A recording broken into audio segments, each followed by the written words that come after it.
Salut tout le monde. Alors aujourd'hui, je vais vous présenter notre nouveau produit qui s'appelle le Crypto Copy Fund. Donc avant de présenter ce nouveau produit, qui est un produit pour les investisseurs long terme, je vais me présenter. Alors je m'appelle David Derry, je suis French Social Manager chez eToro. Ça fait maintenant 2 ans que je travaille avec eux. Et moi, je suis passionné par la fintech et les crypto-monnaies. Et je les ai rejoints maintenant il y a 2 ans, quand j'ai terminé mes études de finance. Donc la société s'est beaucoup développé avec le temps. Et aujourd'hui, je vais vous présenter notre tout nouveau produit qui a été annoncé lors du Forex Day de Madrid, qui est le Crypto Copy Fund, donc un crypto fund qui est basé sur les crypto-monnaies. Donc, comme vous l'avez entendu, comme vous l'avez sans doute vu, les crypto-monnaies ont bien explosé ces dernières années. Donc, que ce soit en termes de volume, que ce soit en termes de prix ou que ce soit en termes de market cap, on a pu voir un vrai engouement dans ces nouvelles monnaies, donc que ce soit le Bitcoin, l'Ether ou d'autres. Et on a pu voir aussi des entreprises qui directement ont commencé à lever des fonds en fait grâce à ces nouvelles crypto-monnaies. Et donc ça s'appelle des ICO, des Initial Coin Offering. Et aujourd'hui, c'est de plus en plus une forme d'investissement qui se développe de plus en plus pour les entreprises qui cherchent à lever des fonds. Donc n'hésitez pas, si vous avez des questions, n'hésitez pas à me les poser. Hop, est-ce qu'il y a déjà quelques questions? Hop, est-ce que pourrais-tu rappeler rapidement comment sont apparues les crypto-monnaies et pourquoi? Alors les crypto-monnaies elles sont apparues maintenant il y a quelques années. Ça a commencé en 2009, si je dis pas de bêtises, avec le Bitcoin. Et à la base, c'était des monnaies qui étaient utilisées notamment sur des réseaux cryptés comme Tor, et donc qui permettaient aux utilisateurs d'Internet de pouvoir payer ou d'envoyer de l'argent à un tiers sans en fait passer par une banque. Et donc, à la base, sur Tor, les gens servaient notamment du Bitcoin pour acheter des armes, de la drogue ou ce genre de choses. Mais plus l'écosystème s'est développé, plus les personnes en fait ont commencé à servir de cette monnaie dans une forme plus correcte. C'est-à-dire, il y a de plus en plus d'entreprises qui acceptent aujourd'hui le Bitcoin. Par exemple, on peut payer aux États-Unis sur le site Dell, on peut acheter son ordinateur en Bitcoin. Il y a de plus en plus de magasins qui acceptent le Bitcoin. Et aujourd'hui, on est loin des débuts du Bitcoin qui était réservé vraiment à une certaine partie de la population qui servait du réseau Tor et qui recherchait une monnaie cryptée. Aujourd'hui, c'est vraiment une nouvelle forme d'investissement et une nouvelle monnaie qui a pris sa place.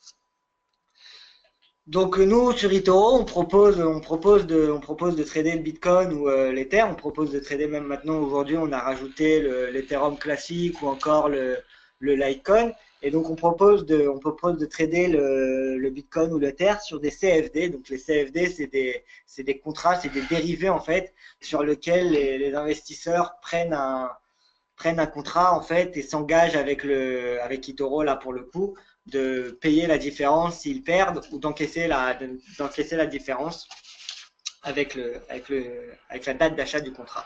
Donc l'avantage de passer par eToro, il y en a plusieurs.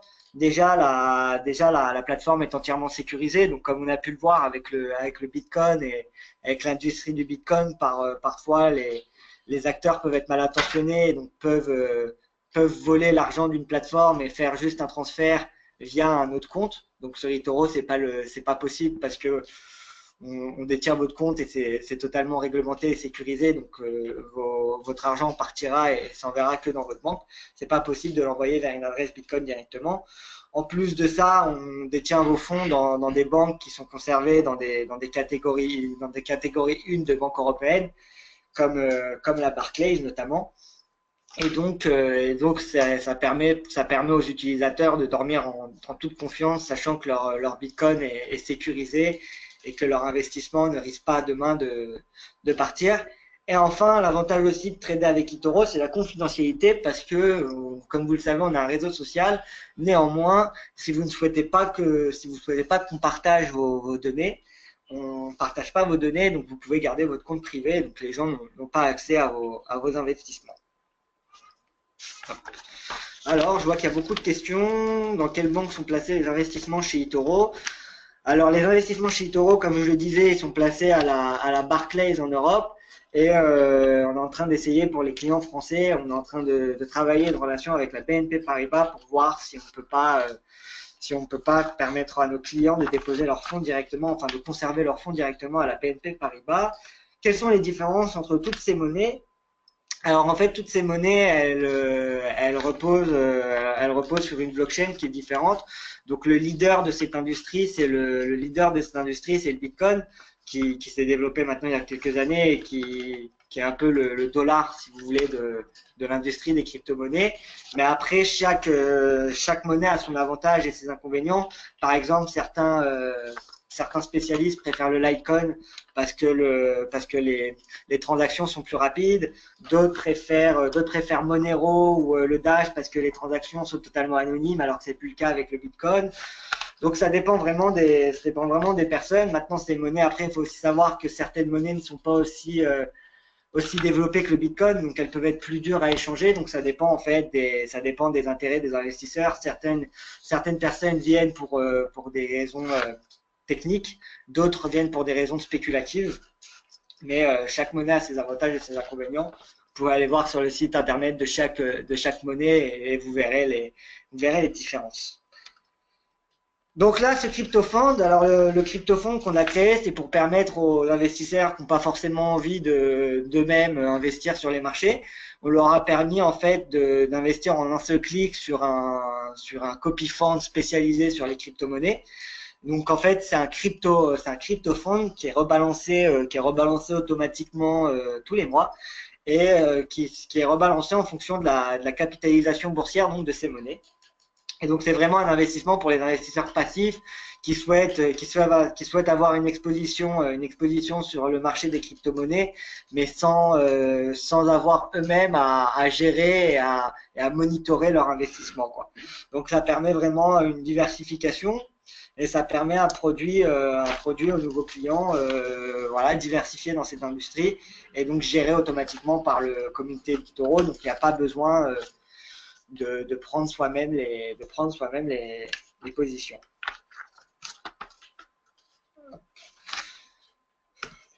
Donc eToro, c'est une plateforme qui est disponible sur tous les appareils, que ce soit iPad, iPhone ou PC. Et donc vous pouvez avoir accès à la même version, que ce soit sur votre téléphone, sur votre ordi ou sur votre iPad. Donc on va regarder maintenant, on va faire une petite démo pour vous montrer à quoi ça ressemble si vous n'êtes pas déjà client chez nous. Comme ça, vous allez pouvoir avoir un peu plus d'idées. Donc voilà, vous arrivez sur la page des favoris. Donc si vous regardez ici, vous avez une barre de recherche où vous pouvez taper en fait les actifs que vous cherchez. Donc là, vous pouvez regarder Google, vous pouvez regarder Apple, etc., etc. Nous, ce qui nous intéresse aujourd'hui, c'est le CryptoFund. Donc, voilà, vous pouvez voir que le CryptoFund, donc c'est un produit, comme je le répète, qui est diversifié en fonction des différentes crypto-monnaies. Donc, la répartition de ces crypto-fonds se fait sur les 6 principales crypto-monnaies qu'il y a actuellement sur le marché, que ce soit le Bitcoin, le Ripple, l'Ethereum, le Litecoin, le Dash, l'Ethereum classique. Donc, si on descend, on peut voir quand même que le risque de ce copy fund est de 7, ce qui représente quand même un placement assez risqué. Parce qu'on a d'autres copy funds qui sont bien moins risqués. Donc ça a quand même une certaine volatilité sur laquelle il faut faire attention. Alors j'ai une question, on me demande quelle est la répartition exacte dans le copy fund. Alors on va aller regarder tout ça. Hop.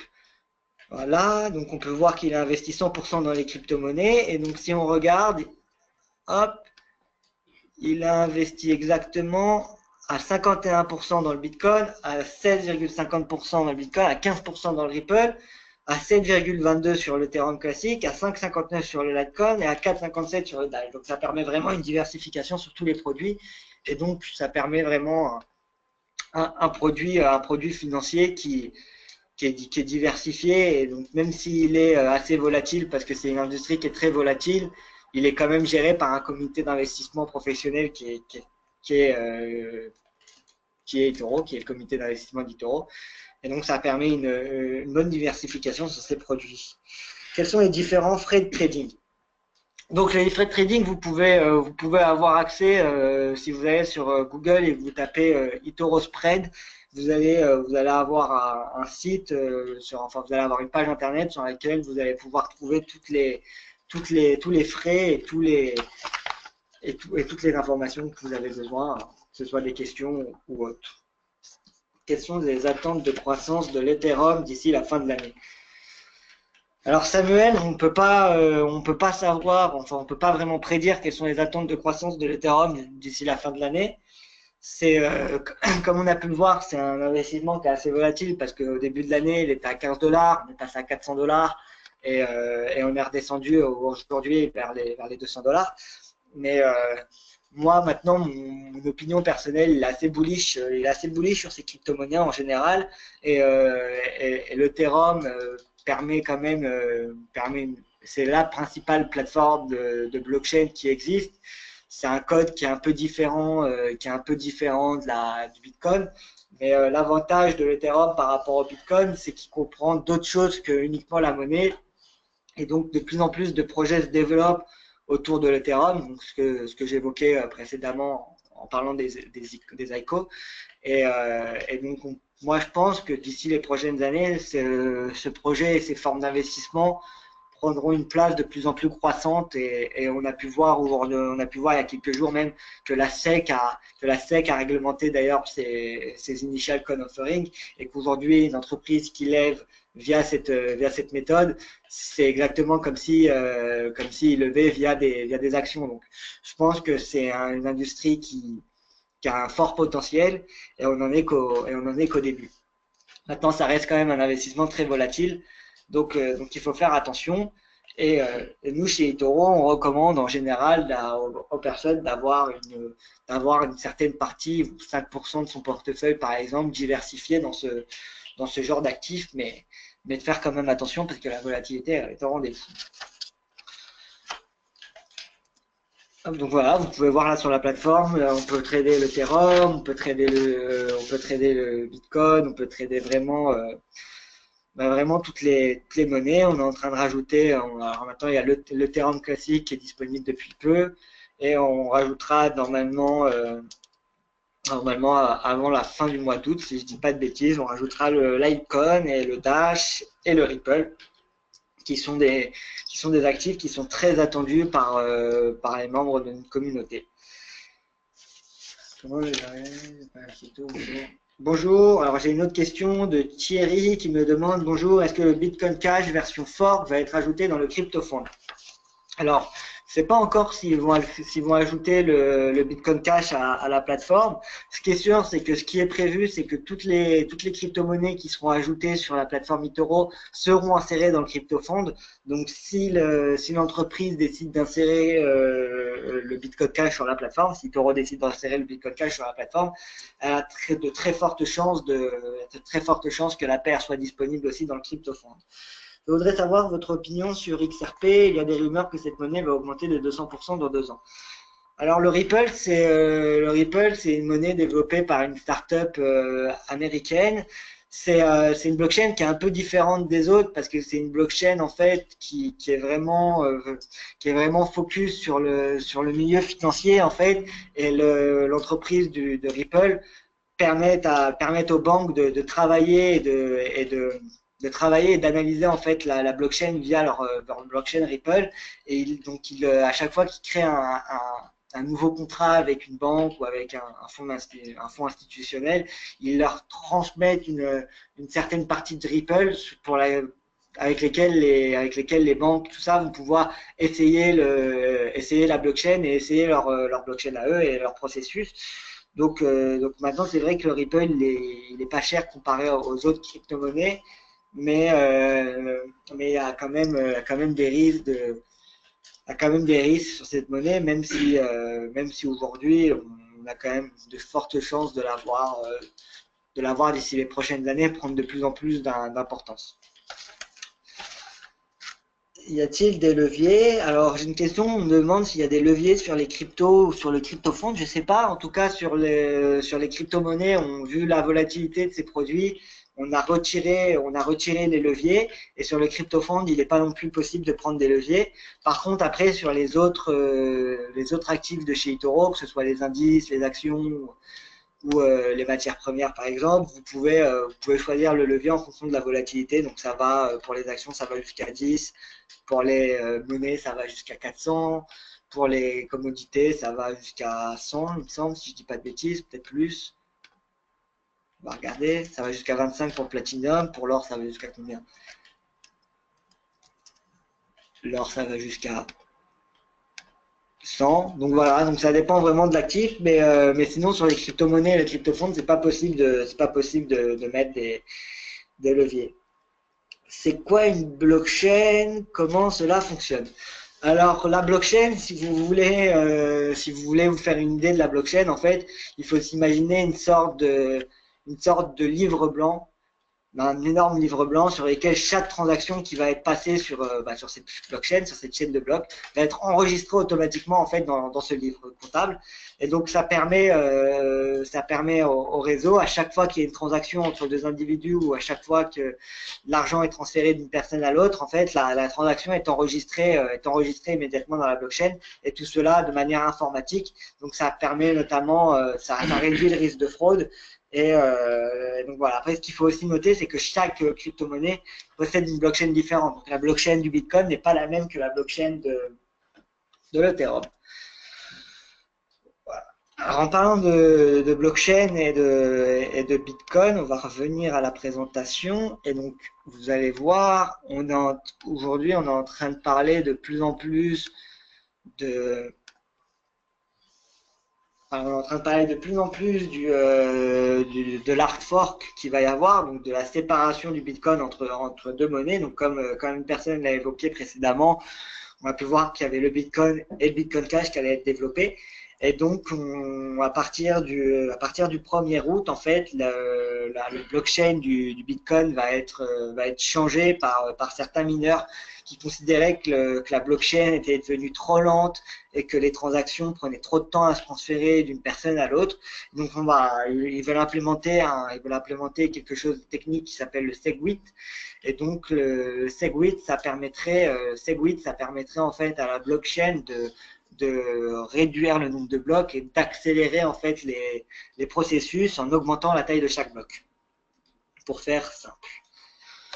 Voilà, donc vous avez, si vous voulez avoir plus d'informations sur la blockchain en général, vous avez une vidéo faite par notre senior analyste, qui est Matty Greenspan, qui a fait une vidéo qui explique un peu en détail en fait ce qui peut se passer lors de cet hard fork et ce qui peut arriver. Quand sera introduit le Ripple en trading chez eToro?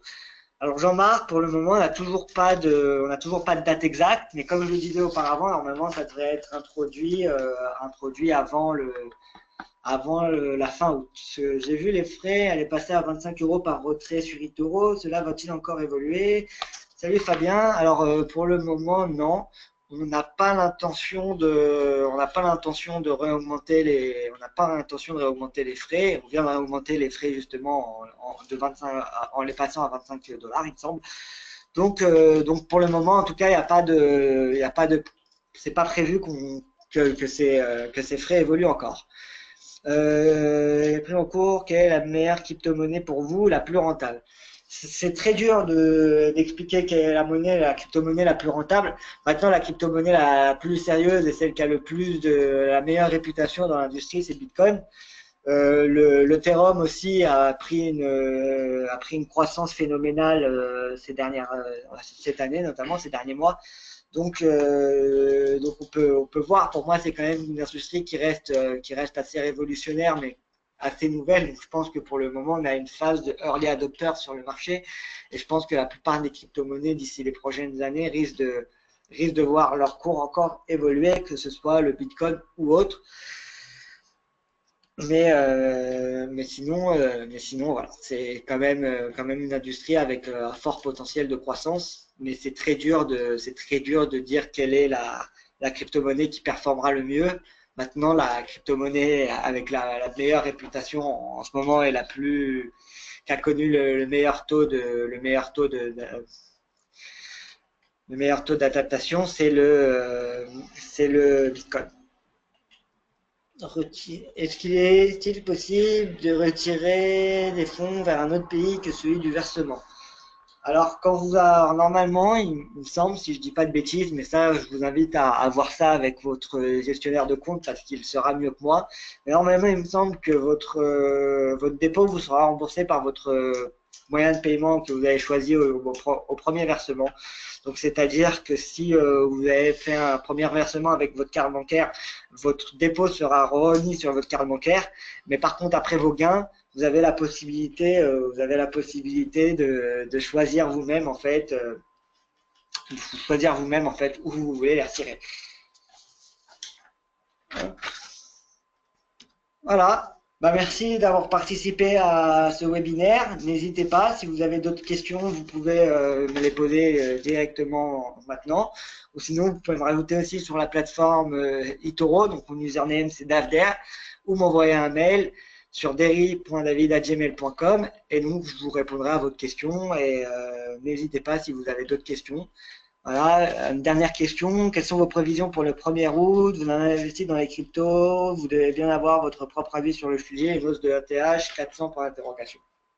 Écoutez, certains analystes en fait prévoient pour le 1er août en fait que le prix de l'ETH va augmenter parce qu'ils considèrent que les gens vont pas prendre le risque de garder du Bitcoin pendant le hard fork et donc ils vont directement transférer leur Bitcoin en Ethereum. Donc c'est une spéculation qui est faite par certains analystes du secteur. Maintenant, moi, mon avis sur l'Ethereum, le Bitcoin en général, c'est comme je le disais auparavant, c'est quand même, il est fortement bullish. Mais après, ça reste des investissements volatiles, donc ils ne sont pas adaptés à tout le monde. Voilà. Bah, merci pour tout. Et puis, si vous avez d'autres questions, comme je vous le disais, n'hésitez pas, envoyez-moi un email ou rajoutez-moi sur la plateforme eToro et puis vous pouvez me poser vos questions directement. Merci et puis bonne soirée et à bientôt dans un prochain webinar. Salut tout le monde!